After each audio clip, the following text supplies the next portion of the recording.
Kun tässä nyt tämän tytön kasvojen maalaus oikein tahdo sujua, niin voitaisiin vähän tsekata, mitä mulla täällä maalaustarvikkeita ja välineitä on täällä ateljekodissa.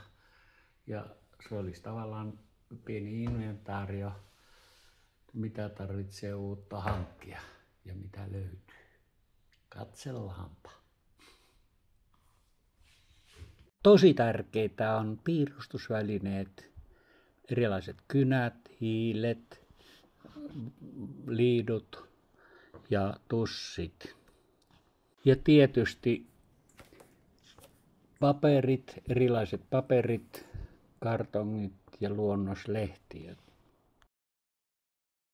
Tietokoneesta, piirustustasosta ja Photoshopista on tullut merkittävä apuväline, joilla työstän luonnoksia, maalausaiheita tuonne näytölle, josta maalaan, tai tulostan papereille, joita käytän sitten mallina maalauksiini.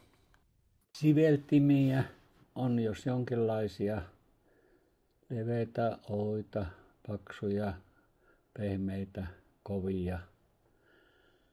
Ja siinä liossakin palettikuppeja, palettiveitsiä ja erilaisia lastojakin näyttää riittävän. Erilaiset maalausnesteet näkyy olevan siellä.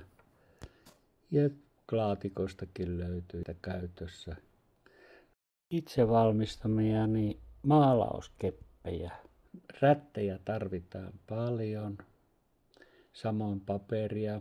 Ja täältä löytyykin italialaisia ammattiöljyvärejä varastosta, pellavaöljyä, lisää pellavaöljyä, mutta ranskalaista tärpättiä ja hajutonta tärpättiä tänne täytyy ostaa lisää, muuten ei tule mitään. Ja täältä löytyy lisää italialaista väriä.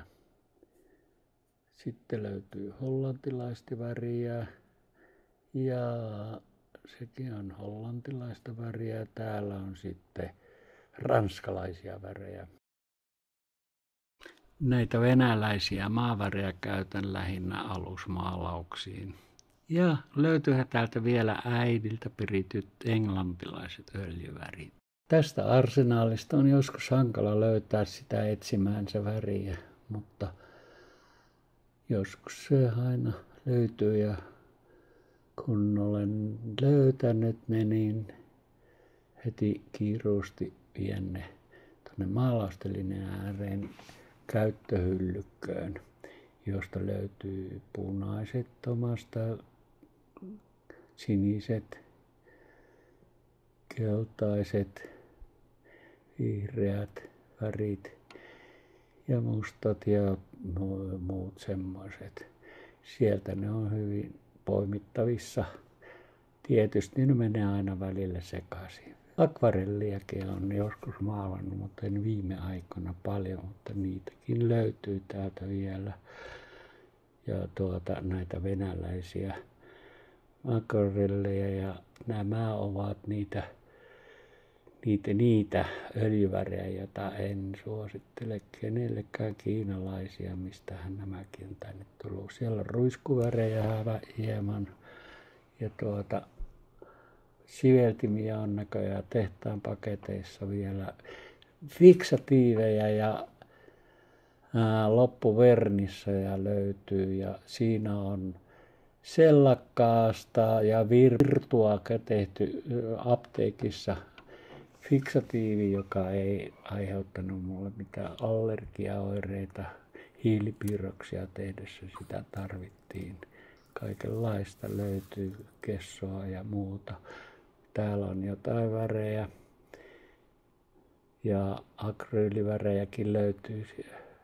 Sitten on värijauheita purkeissa, joista voi sekoittamalla tehdä omia värejä. Siinä on myös värijauheita, lähinnä plakaattivärejä taitaa olla.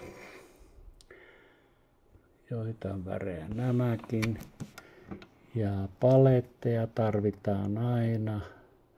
Myös kiilakehyksiä ja kankaita, valmiiksi pohjustettuja ja pellavakankaita löytyy. Sieltä löytyy vielä lisää kiilakehyksiä ja kiilojakin näyttää riittäneen.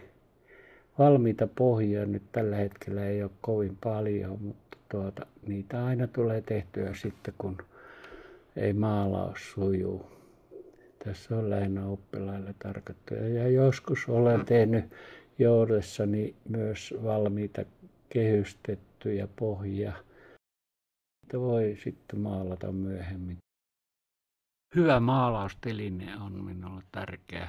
Se tulee olla tukeva ja riittävän isoille tauluillekin sopiva. Retkitelineitäkin löytyy. Ja tietysti tämä maalauskärry, jota käytän ulkona. Reetan maalaustelinekin siinä vilahti. Oho, mitäs nämä hatut tähän kuuluu? Täällä on pakkauslevyjä, kuplamuovia ja vahvaa kartonkia, jolla saadaan turvallisesti pakattua asiakkaille lähtevät taulut. No niin, onhan tuota tavaraa vähän kertynyt. Tietysti on vielä lisäksi kaikki kehystystarvikkeet ja työstövälineet, joista on erillinen video nähtävillä. Eikä tässä muu auta, kun yrittää taas jatkaa työtä täällä sorvin ääressä. Moi!